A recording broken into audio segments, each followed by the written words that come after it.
Hi everyone, welcome back to wrap up our Holy Thursday of our Encountering Forgiveness retreat. So at this point, we have had the Last Supper. Jesus has instituted the Eucharist. He's instituted the sacramental priesthood. He has foretold that someone will betray him. And he has told Peter that even by the end of this night, you will deny me 3 times before the cock crows.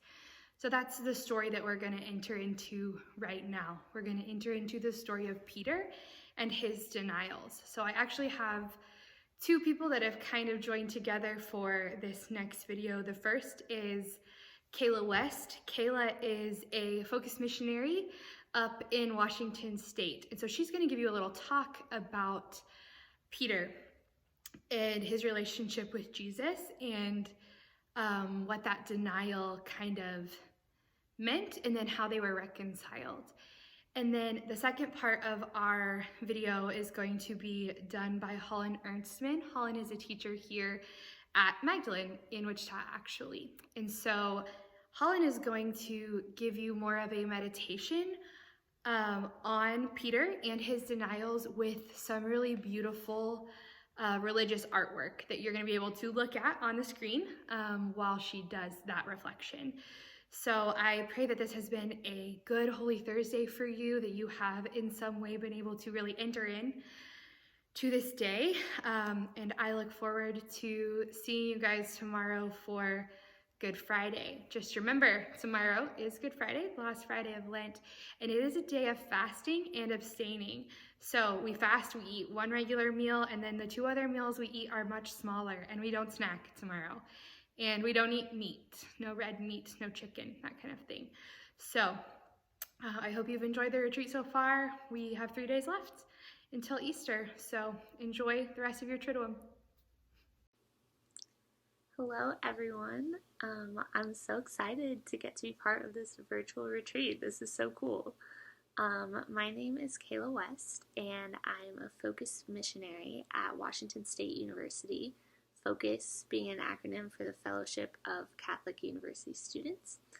And yeah, I just want to offer a short reflection on the Lord's forgiveness, and specifically on the way that He looks at us when we turn from Him, when we sin, when we reject Him. And there's a great example of this in the Passion narrative with the 3 denials of Peter. So I just want to start with a quick prayer and just ask, Holy Spirit, come be with us. Open our hearts and our minds to see the way that the Lord truly looks on us.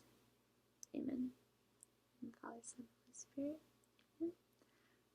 So we'll just jump right in. So if you have a Bible with you, you can open it to Luke chapter 22, and we're going to read verses 54 to 62. So just for a little context, right before this point in Luke's gospel, Jesus and the disciples have been at the Last Supper. And Jesus predicted that Peter would deny him, and Peter said no. And he actually tells Jesus, like, I'm ready to go to prison with you, I'm ready to die with you, and I will not deny you.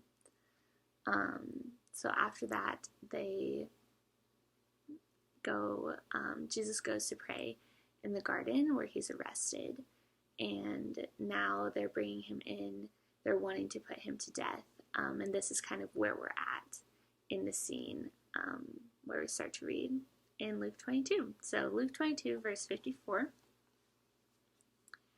After arresting him, they led him away and took him into the house of the high priest. Peter was following at a distance. They lit a fire in the middle of the courtyard and sat around it, and Peter sat down with them. When a maid saw him seated in the light, she looked intently at him and said, "This man too was with him," him being Jesus. But he denied it, saying, "Woman, I do not know him." A short while later, someone else saw him and said, "You too are one of them." But Peter answered, "My friend, I am not." About an hour later, still another insisted, "Assuredly this man too was with him, for he also is a Galilean." But Peter said, "My friend, I do not know what you are talking about." Just as he was saying this, the cock crowed. And the Lord turned and looked at Peter. And Peter remembered the word of the Lord, and how he had said to him, "Before the cock crows today, you will deny me 3 times." He went out and began to weep bitterly. So in this account, we hear that Peter denies Jesus. And when he denies him the 3rd time, Jesus actually hears him and looks at him. And I want us to think about this for a second, because who is Peter to Jesus? Peter is one of Jesus' best friends. They've lived together, they've traveled together, they've shared life together for 3 years. And Peter was just promising him, like, I will go to prison with you, I will die for you, I will never deny you, like, I'm with you to the end.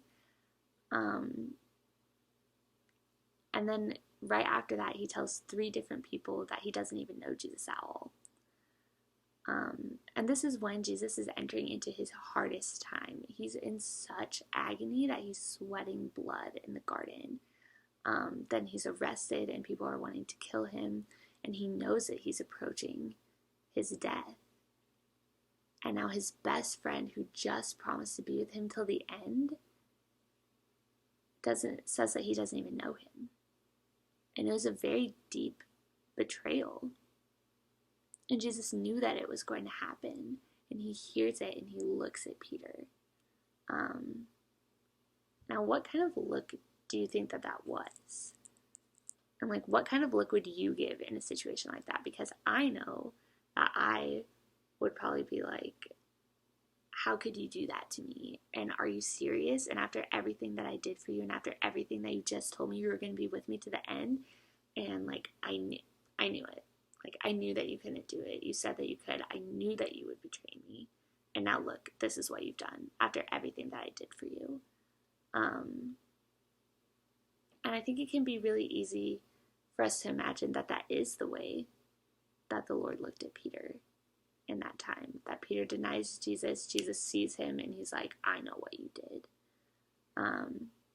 But Jesus doesn't look at Peter that way. His look, even then, was a look of love, and not a look that said, I know what you did, but a look that said, I know what you did, and I still want you, and I still love you, and please come back to me. And this is how he looks at us too. When we turn from him, when we deny him, when we sin, Jesus still looks on us with love. And the greatest pain that he feels is actually the pain of longing for us to come back to him, and longing to forgive us and to pour out his mercy, if only we would receive it. God is always ready to forgive and always looking on us with love. And not only is he always ready to forgive, he's always ready to redeem and to renew and to restore and to make new what has been broken. And we see this too in the story of Peter in the Passion narrative. Because after the resurrection, Jesus meets Peter on the shore and he asks him 3 times, Peter, do you love me? Peter, do you love me? Peter, do you love me? And so for every denial that Peter had, where he told someone, I don't know him, I don't know him, I don't know him, Jesus gives him the opportunity to redeem it, to restore it, to make it new, and to counter every denial with an act of love and an affirmation of love. And that's what Jesus does for us too. And so in this final week of Lent, I just want to invite you to rest in the gaze of the Lord and imagine how Jesus looks on you with love. And bring your sorrows to him and bring him your sins. Bring him the ways that you've been hurt. Carry your cross next to him as he carries his on the road to Calvary. Bring him the ways that you've hurt him and the ways that you've hurt other people. And tell him you're sorry and that you want to receive his forgiveness, because he's longing to pour it out on you, and he's gazing at you with that longing, that love. Tell him you're sorry and you want to receive his forgiveness, and then go to confession as soon as you can. Just like with Peter, Jesus will hear you, and he will look on you with love, and he will redeem all things. From John chapter 18. Peter stood at the gate outside, so the other disciple, the acquaintance of the high priest, went out and spoke to the gatekeeper and brought Peter in. Then the maid, who was the gatekeeper, said to Peter, "You are not one of this man's disciples, are you?" He said, "I am not." Now the slaves and the guards were standing around a charcoal fire they had made because it was cold, and were warming themselves. Peter was also standing there, keeping warm. And they said to him, "You are not one of his disciples, are you?" He denied it and said, "I am not." One of the slaves of the high priest, a relative of the one whose ear Peter had cut off, said, "Didn't I see you in the garden with him?" Again, Peter denied it, and immediately the cock crowed. God who came among man goes to the scaffold, defeated, a failure. A moment, a day, 3 days is the condition of sacrifice in its most profound meaning. And we can leave him for another love. We can leave this Christ who moves into death to deliver us from evil. This man throws himself onto the cross to brandish it, to embrace it, to be nailed on it, to die, to be one with that wood. Will we leave him for another love? This man pours out his blood for us, and shall we leave him for another love? How many times do I, like Peter, leave him for another love? For a love of self? For a love of esteem or popularity? For a love of power or control? For so many kinds of temporary and trivial values. And his love is so perfect, so limitless and immense, that he chose to endure all of this, for Peter, for me, who leave him daily. How can I possibly forgive myself? How can Peter forgive himself? From John chapter 21. When it was already dawn, Jesus was standing on the shore, but the disciples did not realize that it was Jesus. So the disciple whom Jesus loved said to Peter, "It is the Lord." When Simon Peter heard that it was the Lord, he tucked in his garment, for he was lightly clad, and jumped into the sea. Jesus said to them, "Come, have breakfast." And none of the disciples dared to ask him, "Who are you?" because they realized it was the Lord. When they had finished breakfast, Jesus said to Simon Peter, "Simon, son of John, do you love me more than these?" He said to him, "Yes, Lord, you know that I love you." He said to him, "Feed my lambs." Then he said to him a second time, "Simon, son of John, do you love me?" He said to him, "Yes, Lord, you know that I love you." He said to him, "Tend my sheep." He said to him the third time, "Simon, son of John, do you love me?" Peter was distressed that he had said to him a third time, "Do you love me?" And he said to him, "Lord, you know everything. You know that I love you." Jesus said to him, "Feed my sheep." Imagine Peter in this situation. He had made so many mistakes, but here he is, just like the rest, sitting for breakfast. Imagine him feeling embarrassed and ashamed. But Jesus speaks to him. Peter must have been thinking, "Oh man, what a scolding. What a punishment I deserve." His recent betrayal forefront on his mind, but it had made him dwell on all his other mistakes and failures. Simon, how Peter must have felt hearing this. Anxious and afraid, he faces Jesus. "Simon, do you love me?" Who on earth would have expected that question? Who would have expected those words? "Simon, do you love me?" "Yes, Lord, I love you." How could he say that? That yes was affirming something so true in Peter's heart that it outweighed all the rest. All the failures took second place to the yes of Peter. But this faith needed to be solidified. "Simon, do you love me?" Jesus asks again. Peter, feeling that he is becoming himself again, responds, "Yes, I love you." But the third time that Jesus said, "Simon, do you love me?" Peter has to get confirmation from him.